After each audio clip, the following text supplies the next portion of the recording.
ৰাম নাৰায়ণ ৰাম। পৃথিৱীত বাস কৰা সকলো মানুহে ভাবিব লাগিব যে প্ৰকৃতি কি? প্ৰকৃতিৰ সঠিক অৰ্থ আকাশৰ সৈতে জড়িত। আকাশৰ পৰাহে প্ৰকৃতিৰ জন্ম হৈছে। আকাশে মানুহৰ আসল মাতৃপিতা। তেওঁলোকৰ আসল নাম কি পৃথিৱীত বাস কৰা কোনো লোকেও নাজানে।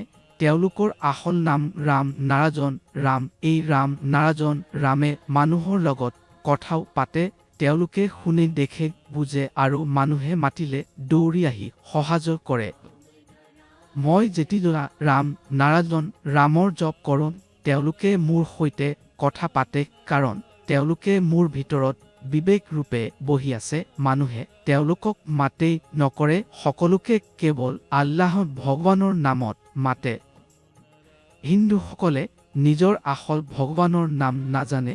যেতিয়া আপুনি তেওঁলোকক সুধিব যে তেওঁলোকৰ আসল ভগৱান কোন, তেওঁলোকে ক'ব ভগৱান, কিন্তু সোধা উচিত ভগৱানৰো ভগৱান কোন?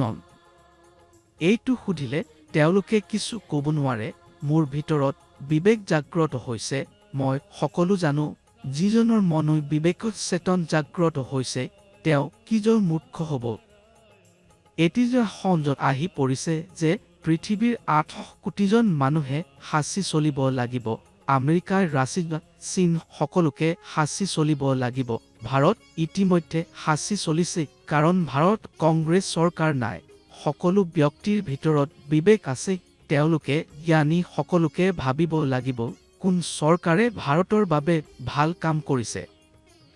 যদি কোনো মানুহে ভগৱানক কিছু অৰ্পণ কৰিব বিচাৰে, তেন্তে তেওঁ নিজৰ ভাল কৰ্ম, ভাল চিন্তা অৰ্পণ কৰা উচিত। ভগৱানৰ সৃষ্টি কৰা ফুল উপৰি তেওঁলোকক অৰ্পণ কৰাৰ প্ৰয়োজন নাই।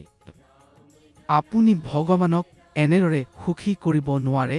সেইবাবে মানুহে প্ৰকৃতিয়ে সৃষ্টি কৰা ফুল উপদা উচিত নহয়। যদি আপুনি ফুল উপদে, তেন্তে সেইটো শুকাই যাব, কিন্তু গছত লাগি থাকিলে মৌমাখিৰে মধু তৈয়াৰ কৰিব পাৰিব। সেই মধু মানুহে খাজক। মানুহে জীৱিত অৱস্থাত মাতৃ-পিতৃৰ সেৱা নকৰে, কিন্তু মৃত্যুৰ পিছত চন্দন কাঠৰ সৈতে শ্ৰদ্ধাঞ্জলি দিব বিচাৰে। মানুহে মনুষ্য নিৰ্মিত বস্তুৰ পাছত নধৰি নিজৰ মাতৃ-পিতৃৰ যত্ন লোৱা উচিত। যিজনে আমাক জন্ম দিছে তেওঁলোকক প্ৰথমতে সন্মান কৰা উচিত। আকাশৰ পৰাহে আমাক মাতৃ-পিতৃৰ লাভ হৈছে। মাতৃ-পিতৃৰ মাজতে সকলো ভগৱান থাকে। যদি আপুনি তেওঁলোকক সন্মান নকৰে, তেন্তে আপুনি আনকো সন্মান কৰিব নোৱাৰে।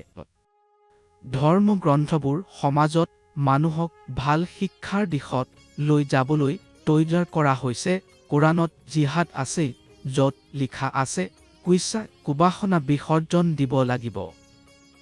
সেয়েহে যদি আপুনি পৃথিৱীত জন্ম লৈছে, তেন্তে ৰাম নাৰায়ণ ৰামৰ জপ কৰক। নিজৰ ভিতৰত শুই থকা বিবেক জাগ্ৰত কৰক, লগতে ভাল কৰ্ম কৰক। প্ৰকৃতিৰ কোলাত ফুটোৱা ফুল উপভোগ নকৰে। প্ৰকৃতিৰ যত্ন লওক। প্ৰকৃতিতে সকলো আছে, যাৰ পৰা আমি সকলো পোৱা।